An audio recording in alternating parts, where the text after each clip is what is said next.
అవినీతి జరిగిన చోట అవినీతి జరిగిందని చెప్పి చెప్తే, ఒకవేళ అవినీతి జరగకుంటే ఇక్కడ అవినీతి జరగలేదని చెప్పి నిరూపణ చేసుకోవాల్సిన అవసరం వారి మీద ఉన్నది. ఇంత స్పష్టంగా ఆధారాలతో సహా ఇన్ని అంశాలను వెలికి తీసిన తర్వాత వారు దీని మీద సమాధానం చెప్పాలా మంత్రి గారికి. ఇది మంత్రి గారి మీద చేసినటువంటి ప్రశ్నలకు మంత్రి గారు సమాధానం చెప్పాల్సిన అవసరం మంత్రి గారి మీద ఉన్నది. అధికారులతో మరి ప్రెస్ మీట్ పెట్టేయడం కాదు, మంత్రి గారు బయటకు వచ్చి మాట్లాడాలా.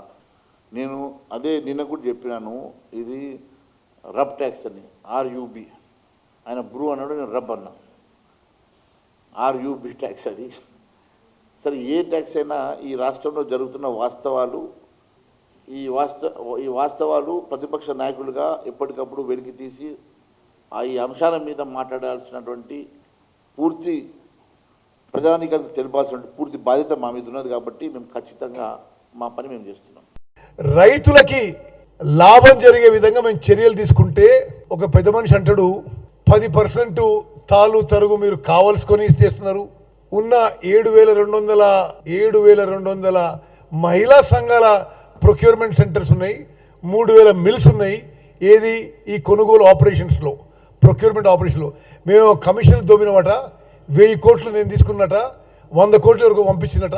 ఇంత పచ్చి అబద్ధం, దుర్మార్గపు నీచమైన మాటలు వాడు ఉపసంహరించుకోవాలని చెప్పి నేను డిమాండ్ చేస్తున్నా. మరి ఢిల్లీకి పైసలు పంపించిండ్రు, మరి వాళ్ళు ఢిల్లీకి పైసలు పంపించి కొత్తగా బీజేపీలో చేరినారు, ఫ్లోర్ లీడర్ పదవి కొనుక్కున్నావు. కానీ మాకు ఆ సంస్కృతి లేదు. ఉత్తమ్ కుమార్ రెడ్డి అసలు కాదు.